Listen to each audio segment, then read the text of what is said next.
Car రెంట్‌కి తీసుకుని సరదాగా బయటకు వెళ్ళాలనుకుంటున్నారా? అయితే వెంటనే ఈ నెంబర్‌కి కాల్ చేయండి. హాయ్ హలో నమస్తే welcome back to Suman TV. ప్రస్తుతం మనతో పాటు ఉన్నారు పబ్లిక్ స్పీకర్ రజనీ రమ గారు. నమస్తే మ్యామ్. నమస్తే నవీన. మ్యామ్, రోడ్డు మీద మనం వెళ్తుంటే ఎవరైనా లిఫ్ట్ అడిగారు అనుకోండి, ఇస్తాం కదా. అవును, ఇవ్వాలి కూడా. పాపం అయ్యో అక్కడ దింపేద్దాం, మనం ఖాళీగా వెళ్తున్నాం కదా బండి మీద, వెనక కూర్చోబెట్టుకోవచ్చు అనుకుంటారు. కానీ ఈ మధ్య కాలంలో హైదరాబాద్ సిటీలోనే అమ్మాయిలు లిఫ్ట్ అడుగుతున్నారు. లిఫ్ట్ అడగడము, ఎక్కిందాక ఉండాక వాళ్ళని పక్కకి డైవర్ట్ చేయడము, అక్కడ తీసుకెళ్ళి బ్లాక్మెయిల్ చేయడం, నాకు డబ్బులు ఇవ్వు అట్లా అది ఇది అని చెప్పేసి. అంటే హైదరాబాద్లో కొంచెం అక్కడక్కడ మనం చూస్తున్నాము. ఎందుకు ఇలా తయారవుతున్నారంటారు లేడీస్ ముఖ్యంగా చూసుకుంటాం? అమ్మాయిలేనా, ఆంటీలు కూడా. అంటే ఏ వయసు కూడా అనర్హం కాదు. అన్ని వయసుల వాళ్ళు డబ్బు, ఎక్స్ట్రా డబ్బు కోసం మార్గాలు ఎంచుకుంటున్నారు. Second income. ఒకప్పుడు అమ్మాయిలు అసలు లిఫ్ట్ అడిగేవారు కాదు. ఇంట్లో కూడా చెప్పేవారు, ఎవరన్నా పిలిస్తే అటు ఇటు వెళ్ళకమ్మ, అంకులైనా సరే స్కూల్ నుంచి దింపుతానంటే రాకు. ఎందుకు ఇప్పుడు పెళ్ళిళ్ళు అయిన తర్వాత కూడా ఎక్కడన్నా మనకు తెలిసిన వాళ్ళే, అయ్యో నడిచి వెళ్తున్నావమ్మా లిఫ్ట్ ఇస్తాను రా, మన ఇంటి పక్కింటి వాళ్ళే దించుతానంటే కూడా ఎక్కేవాళ్ళం కాదు. ఎందుకనంటే అది భార్యాభర్తల మధ్యన గొడవలు వస్తాయి. పరాయి మగాడి వెనకాల ఎక్కి వస్తావా లేకపోతే వెళ్తావా, నీకు అంత అవసరం ఉంది, అసలు నువ్వు ఎందుకు వెళ్ళావు, ఇన్ని వచ్చేవి కదా. అది చాలా అంటే అసలు ఉండేవి కాదు. అప్పుడు ఎప్పుడో ఆ మధ్యకాలంలో కొంచెం తక్కువ, ఏదన్నా ఎమర్జెన్సీ అయితే ఉండేది. ఇప్పుడు ఏంటంటే మోసాలకి డబ్బు సంపాదించడం కోసం ఊరికనే కష్టపడకుండా డబ్బు సంపాదించాలి. అంటే ఇది ఎలా తయారంటే సోమర్తనం అనమాట, ఒక నేర ప్రవృత్తి, ఆ మెంటాలిటీ. ఇప్పుడు డబ్బు బాగా ఉంటుంది అందరి దగ్గర, ప్రతి వాడి దగ్గర బ్యాంక్ బ్యాలెన్స్లు ఉంటున్నాయి. ఇప్పుడు ఎలా అవి దోచేసుకోవాలి, రకరకాలు. ఇప్పుడు వ్యాపారస్తులు కూడా చూడండి, రోడ్డు పక్కన అనేకమైన అమ్ముతున్నారు. వాళ్ళు ఏం చేస్తున్నారు, వాళ్ళకి ఒక లెక్కపత్రం ఉండదు ఆ రేటుకి, దానికి ఒక లిమిటేషన్ ఉండదు. వాడికి తోచిన రేటు ఆ ఫ్రూట్స్ మీద, ఆ వస్తువు మీద పెడతాడు. మనకు కావాలని తీసుకోలేకపోతే పో మాట్లాడరు, బోర్డు పెట్టి కూర్చుంటారు. మహా మాట్లాడితే చెప్పేసి సెల్ ఫోన్ చూసుకుంటాడు, మాట్లాడు. అంటే ఎవడి రేటు వాళ్ళది. ఎందుకంటే నేను దీనికి ఒక క్యాప్షన్ పెట్టుకున్నా, నాకు నేనే పెట్టుకున్నా. ఎందుకంటే ఈ ఏరియాలో ఇంతమంది ఉన్నారు కదా, ఓకే, వాళ్ళందరి జేబుల్లో డబ్బులు నా జేబులోకి వచ్చేయాలి. క్యాప్షన్, వాళ్ళందరి జేబుల్లో డబ్బులు నా జేబులోకి వచ్చేయాలి అని నేను ఒక క్యాప్షన్ పెట్టుకున్నాను. వాళ్ళ ఉద్దేశం అలా ఉంటుందండి. ఇంకా చూడండి, అంత రేటు పెట్టినప్పుడు మనం వెళ్ళి ఫ్రూట్స్ అయినా తీసుకుంటుంటే వాడి చేత్తో వేస్తుంటాడు, అతను వేస్తుంటాడు. వేసినప్పుడు ఏదోలే మనం మనీ తీస్తున్నాం, ఫోన్పే చేస్తూనే ఉంటాం కదా. ఇంటికి వెళ్ళి చూసుకుంటే దాంట్లో 2-3 ఫ్రూట్స్ డ్యామేజ్ ఉంటాయి. అంత రేటు పెట్టినప్పుడు ఈ మోసం మంచిదేనా? అంటే ఈజ్ ఈక్వల్ టు మీ డబ్బులు నా దగ్గరకు వచ్చేయాలి. నా దగ్గర కుళ్ళువి, మంచివి, పుచ్చువి అన్నీ సేల్ అయిపోవాలి. నీ డబ్బు మొత్తం నాకు వచ్చేయాలి. అంటే 2 విధాల మనమే నష్టపోవాలి. అంటే మనిషి కష్టపడకుండా మోసం ద్వారా ఎక్కువ సంపాదించాలనుకోవడం. ఇప్పుడు మీరు అడిగింది కూడా ఇలాగే ఉంది. ఈ లిఫ్ట్ అడగటం జరిగింది రీసెంట్గా. ఒక పెద్ద ఆవిడ, ఇంకొక చిన్న ఆమె, ఇద్దరు కలిసి లిఫ్ట్ అంటే ఫస్ట్ ఒక ఆమె అడిగింది, లిఫ్ట్ తీసుకుని వెళితే రూట్ చూపించడం, ఇటు పద చివరికి ఒక పొదల్లోకి తీసుకెళ్ళిపోయి బెదిరించి నువ్వు డబ్బు అంతా నాకు ఇవ్వు, లేకపోతే బెదిరింపులు తెలుసు కదా, రకరకాల బెదిరింపులు. అతను భయపడిపోయి డబ్బు ఇవ్వడము, మళ్ళీ వెళ్ళిపోయిన తర్వాత మళ్ళీ బ్లాక్మెయిలింగ్ ఫోన్స్ వెళ్ళడము, మళ్ళీ డబ్బు అతని అకౌంట్లో డబ్బు జరిగాయి. డబ్బు అంతా కూడా కలాస్.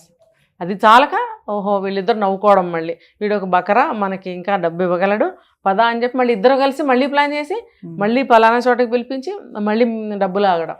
అంటే యువతల వాళ్ళు కూడా అర్థం చేసుకోవాలి. ఇప్పుడు లిఫ్ట్ ఇచ్చే రోజులు కావు, రిక్షాలు కాదు, ఆటోలు ఉన్నాయి, క్యాబ్స్ ఉన్నాయి, లేడీస్కి ఫ్రీ బస్సులు మన తెలంగాణ స్టేట్లో ఉన్నాయి. ఇంకా వాళ్ళు ఎలా వెళ్ళాలంటే అలా మెట్రోలు ఉన్నాయి, అన్నీ ఉన్నాయి కదా.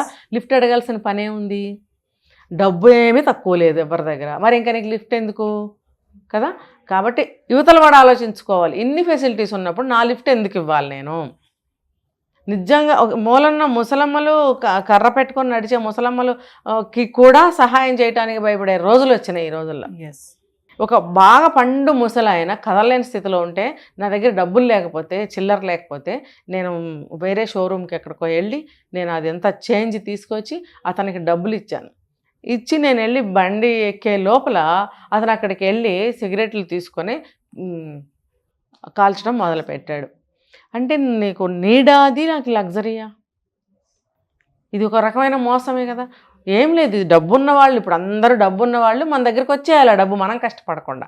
ఇప్పుడు ఇది కూడా అంతే లిఫ్ట్. అలాంటప్పుడు అటువంటి వాళ్ళకి కూడా సహాయం చేయకండి. అదే లేకపోతే నేను రెండో మార్గం అనుసరించా, ఫుడ్ ప్యాకెట్ ఏదైనా ఆ టైంకి ఇవ్వడం. ఫుడ్ ప్యాకెట్ ఇస్తే నేను చెప్పాను ఒక వీడియోలో, తీసుకెళ్ళి అక్కడ ఒక చోట పెట్టేశాడు. 200 రూపీస్ ఫుడ్ ప్యాకెట్ అక్కడ పెట్టేశాడు. లంచ్, ఫుల్ లంచ్ నేను ఇచ్చాను అతనికి, అక్కడ పెట్టేశాడు. పెట్టేసి వెళ్ళిపోయాడు. అంటే కడుపు నిండిన బేరం. డబ్బు కావాలి, డబ్బు సంపాదించాలంటే ఏదో ఒకటి మాయమాటలు చెప్పి దేనమైన మొహం పెట్టి అడుక్కోవడం.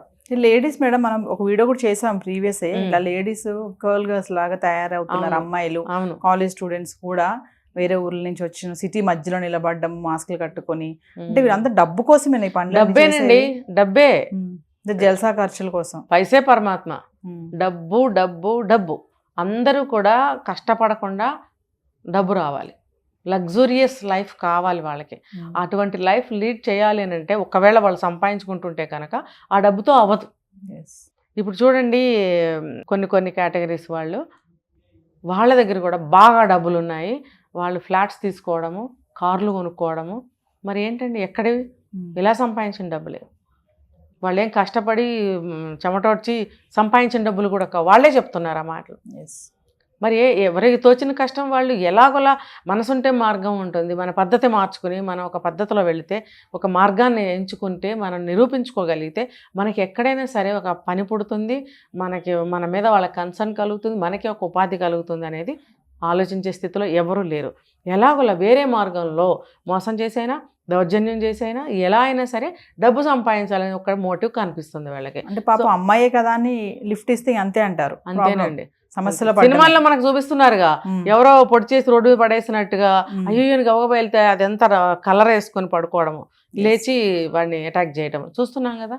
ఇవన్నీ కూడా అవేర్నెస్. మొన్న రీల్స్ కూడా ఎవరో చేశారు, ఏంటంటే లిఫ్ట్ అడిగితే ఒక ఆవిడ ఎక్కించుకొని ఆవిడకి కత్తి పెట్టి పీక మీద భయపెట్టడము, ఆవిడ కొంచెం ధైర్యంగా ఎదుర్కొని అటాక్ చేయడము. తర్వాత ఇది ఊరికనే మేము రీల్స్ చేస్తున్నాం అంటే ఇది అవేర్నెస్ కోసం చేశారు. ఇలా ఎవరు లిఫ్ట్ అడగండి. లిఫ్ట్ తీసుకుంటే ఇలా జరగచ్చు, జరుగుతున్నాయి అని కాదు, జరగచ్చు. అంటే కొన్ని చోట్ల కొన్ని జరిగాయి కాబట్టి ఇలా మేము చూపిస్తున్నాం. కొంతమంది ఏమంటున్నారు, తెలియని వాళ్ళకి తెలియజేస్తున్నారు, మీరు చూపించడం వల్ల ఇంకొంచెం ఎక్కువ అవుతున్నాయి అని. లేదు, మనకి 3-4 జరిగాయండి, అవి వెంటనే జనానికి తెలియజేస్తే వాళ్ళు జాగ్రత్తగా ఉంటారు. ఇంకా 5వ వాళ్ళు ఎవరు కూడా అందులో మోసంలో పడరు అని మేము చూపిస్తుంటే తెలియజేస్తున్నాం అంటారేంటి? తెలియజేస్తున్నాము, ఇలా జరుగుతున్నాయి, మీరు అందులో పడకుండా జాగ్రత్తగా ఉండండి అని తెలియజేస్తున్నాం. దీనికి ఆ నేరాన్ని మాకు తెలియజేస్తున్నారంట. తెలియచేయొద్దు, గుడ్డిగా కూర్చుందాం అందరము, మన దగ్గరికి వచ్చే వరకు కూడా మనకు అర్థం కాదు, అప్పుడు తెలుస్తుంది ఒక్కొక్కళ్ళకి. ఇప్పుడు బ్యాంకులో కూడా ఎన్ని మోసాలు జరుగుతున్నాయి, అది సైబర్ నేరాలు ఎన్ని పెరుగుతున్నాయి, మన డబ్బుని ఎన్ని రకాలుగా మన అకౌంట్లోంచి తీసేస్తున్నారు. మరి ఫోన్ రింగ్ చేయంగానే మనకి అదే వినిపిస్తుంది కదా మెసేజ్, మీరు ఇలా చేయండి, స్కామ్స్, వీడియో కాల్స్ తీయకండి, లిఫ్ట్ చేయకండి, ఎన్ని చెప్తున్నారు వాళ్ళు. ఎందుకు చెప్తున్నారు? మరి నేర్పిస్తున్నారా వాళ్ళు మనకి? మీరు జాగ్రత్తగా ఉండమని తెలియజేస్తున్నారా?